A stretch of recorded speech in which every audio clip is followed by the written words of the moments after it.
We are here for Sister Wives, Season 9, Episode 2, Wrestling with Adoption. There's like 3 different storylines that we get to go through. Well, what was funny was, when we started it, I was like, what an odd way to describe it, wrestling with adoption, because it sounds like it's either going to be fighting the kids.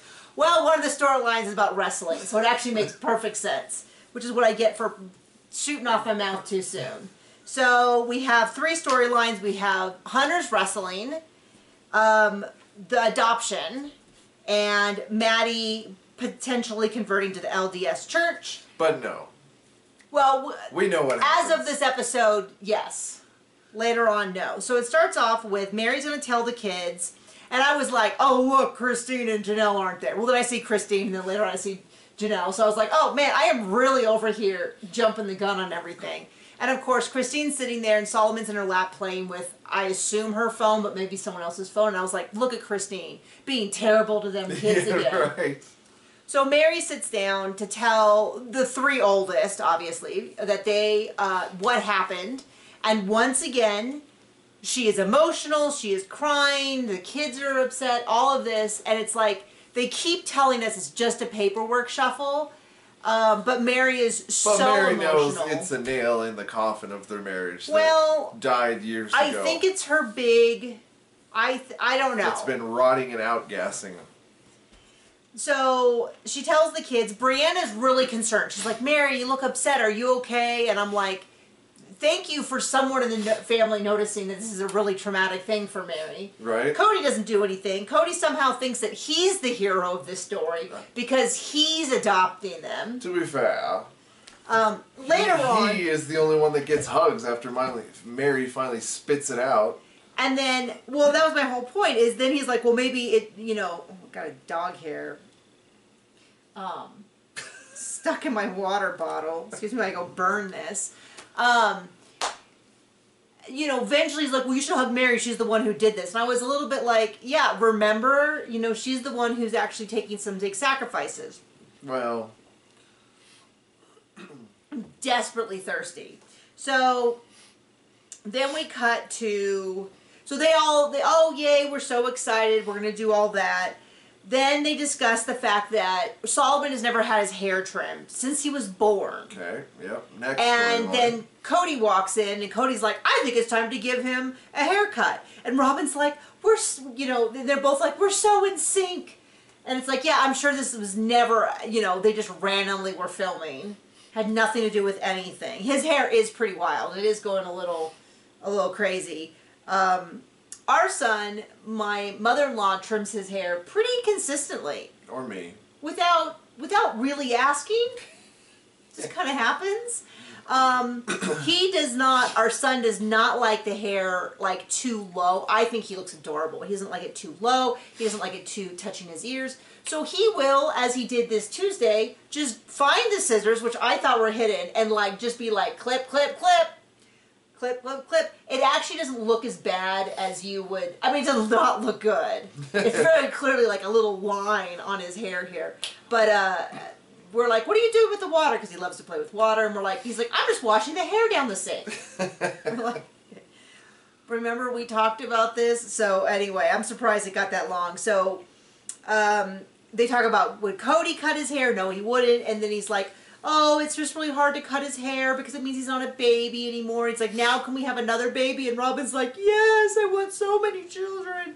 And from what I've heard, after Ari, he's 47 is what she says. He'll be 67 or 65 when the kid is theoretically moving up. Although none of her other ones have done that, so probably 70. So she describes him as a senior citizen. But from what I remember is that Ari is such a handful. He's like, no more. I think she wanted 6. I think she wanted 7 or 8. I think she wanted more than the other wives, but at least as many. Because it sounds like they describe in their culture it's a really big deal to have a lot of kids. There's numerous religious groups that feel that way, and non-religious groups that feel that way, that it's like really super important to have as many kids as possible. There's been research that kind of says maybe not that case, but anyway, now we get over to Hunter's wrestling tournament. And when you hear wrestling tournament, I hope you were thinking at least 10 minutes of them arguing over what car they will take, because that is what you get. We do get a reference. And how it's not a onesie. It's not a onesie, it's a singlet. And we get to hear that Cody was in fact state champion multiple times. But his senior year especially. His senior year, he beat an undefeated wrestler. Pinned him. And we have a funny story about it. Wrestling is really popular in rural areas. At least where we're at, like we were up in Wyoming, and they used to call the matches on the radio. As someone who does not follow wrestling, I mean, they might have well been speaking gibberish. I could not follow. I couldn't even begin to imagine what was happening, let alone follow it in any meaningful way. Very wild to me to also call local high school sports. It's also big around here. I imagine it has to do with the fact that you don't need to have a certain number of people in order to compete. So if you have a smaller class versus a bigger class versus like a team, like a true team sport, like volleyball, where you have to have a certain number of people and they have to play certain positions. We have 9-man football here, right? Oh, 6-man? Who cares? 4-man? Single man football? So there's that. So they do this whole big fight, and eventually Cody and Christine, or Cody and Janelle, or whatever, are fighting about it. Then he's talking to Christine, and Christine's like, well, I'll go talk to Janelle. They seem to be just fine at figuring it out. And she's like, yeah, I don't want to drive anyway. It's actually apparently a bit of a drive. I didn't get why it was such a big deal until I realized they were going someplace and spending the night. Janelle's going, Christine's going, Mary is going. Oh, big surprise. Robin would love to go, but she just can't. And I'm like, isn't it interesting that somehow whenever it's Janelle's kids, or frankly any other kid, she's just too busy. She just has too much going on. Now, the truth of the matter might be that it's true in this one case because they were going away and there was a certain number of kids left behind. But it's also really super odd that, do you want to go check on him? It's also super odd that she's always in that case. And so then there's a whole thing which people have referenced as being one of those moments they talk back to, which is Gwen decides she doesn't want to go. She wants to stay. And Christine says that she can't have her and Peyton in the house. But what was interesting was Gwen didn't seem at all scared about being in the house with Peyton. She was fine being left behind. She wants to stay with Aurora because Aurora is staying, which is so sad that they're not close anymore. And so eventually they figure out, what was funny was instead of Robin being like, absolutely she can stay with me, no problem. You know, it seemed like they decided it, and then Robin very reluctantly didn't disagree. It was kind of odd because they're like, this is the great thing about having multiple sister wives. And I was like, she did not look enthused to take Gwen. I think she thinks Gwen's a bad influence, but that's just me, whatever. And then Cody goes on about how he doesn't want to have to negotiate with the wives. And I'm like, okay, there we go. There's some of this like double talk of like... Because Janelle wanted to bring her own car. She wanted to bring her own car. Well, they didn't want her to bring the van because of mileage, but he has to bring his stupid sports car. He thinks it's a sports car.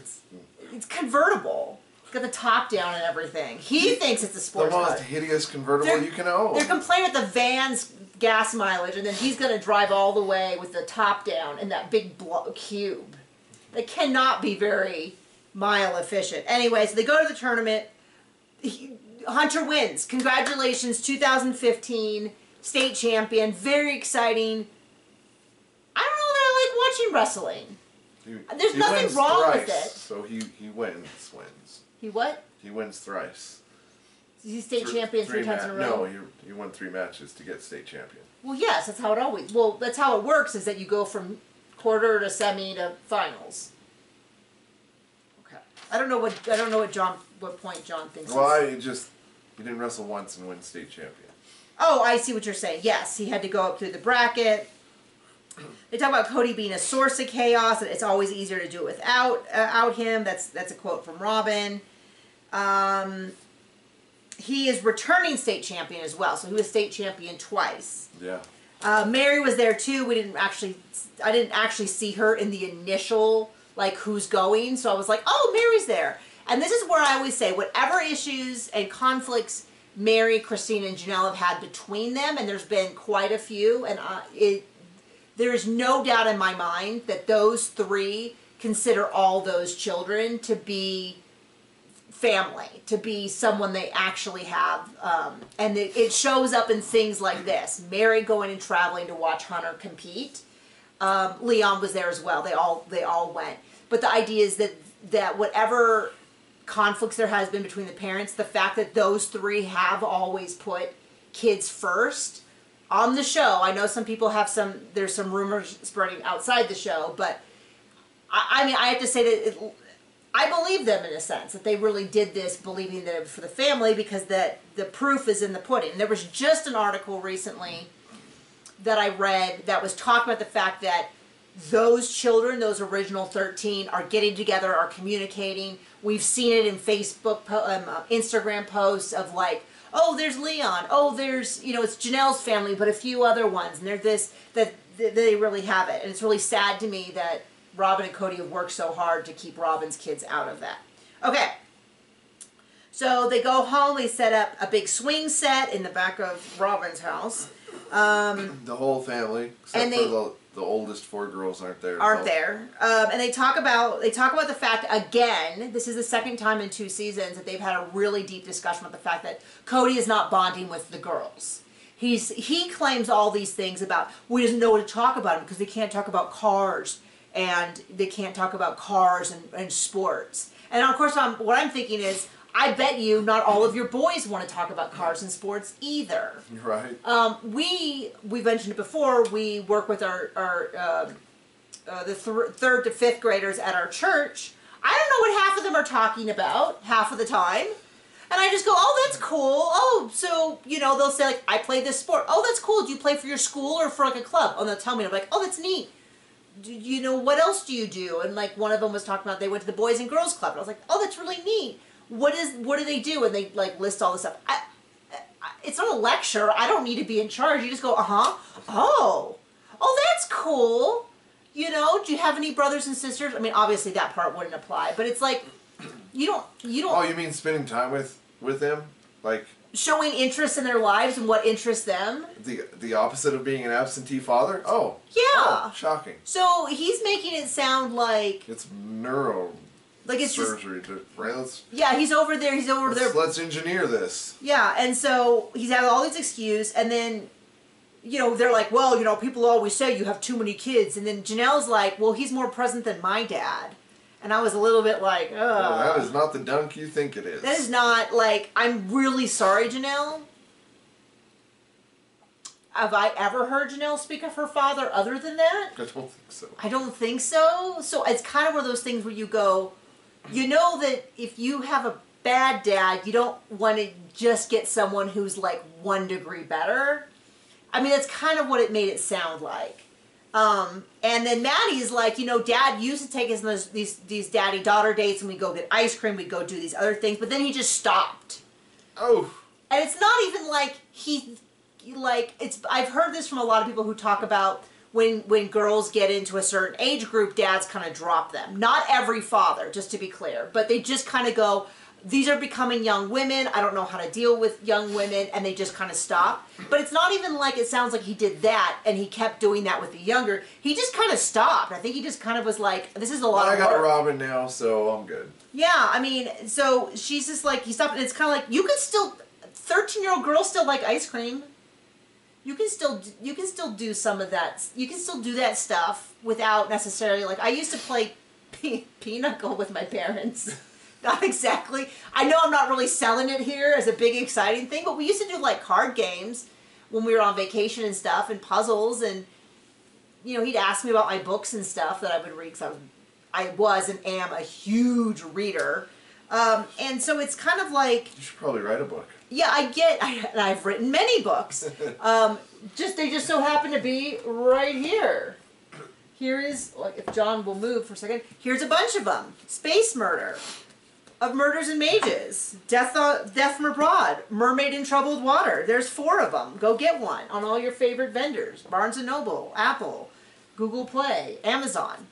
Go, enjoy yourself. Gotta catch them all. And if you keep checking, sometimes those are free as ebooks. And so you can just grab a free ebook and see what you think. They're all murder mysteries, sometimes with mermaids, sometimes with space aliens, sometimes just with archers. But always with murder. Always with a murder. But yeah, so I was really heartbreaking to see, and it's so hard to watch in relation to the fact that we know that these relationships do not get significantly better. There's an episode coming up where I think he does take all the girls only out, but it really does feel like a very special episode as opposed to a big shift. And we know that he just gets more and more absent from the girls' lives as it goes on. Okay, so then we step into the last section of this, which is they're talking to the whole family about the fact that Madison is going to get baptized into the LDS church. Oh, they make a big deal about this, and none of the kids understand. None of them really understand, and I have to remind myself they're a lot younger than they look, and that this is confusing. I told John, I said, well, I don't want to hear any more flack about how this is so easy when the kids that attend the AUB don't understand the difference between being baptized into the AUB and being baptized into LDS. And so, because Gwenda was immediately like, isn't she already baptized? And I guess when they baptize people into the AUB, which I don't know anything about how they do baptism, and it varies hugely within the Protestant faith too, as to when you get baptized. And some churches don't believe you're a Christian until you're baptized, and some believe that it's a part of it and you're encouraged to do it, but it's not required for salvation. And some do it when you're a baby. I think the Catholic Church does. Anyway, we don't know. We're not experts on any of this. No, we just know in our church is something that you're encouraged to do, and you can do it kind of at any age once you've proven you sort of understand what it means. So there you go. We do it in a horse trough sometimes in the sanctuary. Right? We have done that, yes. Not personally. Right. I personally did it in my pool. We were there for it. Group. When did you get baptized? A long time ago. Okay. You can't give that sensitive information out on the channel. Join her Patreon for secret notes. Just kidding. So Gwen's confused. She's like, isn't she already baptized? And then Cody's like, Mom, what do you think? And she's like, it's very confusing because when they get baptized in the AUB, they say you're being baptized into the Church of Latter-day Saints. And so they thought they were already baptized into it. And then they talk again about their concerns about the fact that their only real concern about Maddie being baptized is the fact that they're worried that the mainstream Mormon church will require her to denounce her family or cut off the family. Which is basically what happens, right? From what I recall, and I could be wrong about this, from 10 years ago or more, is that no, they just didn't accept her. They just said, as long as your family's so public, you can't be here. I think they gave her the option that she wanted to denounce them and like... I don't remember that. Well, I'm guessing they already knew she wasn't going to. She'd already stated that she would like not attend I thought they just flat out said, you can't. Well, we'll find out. And then she becomes Protestant.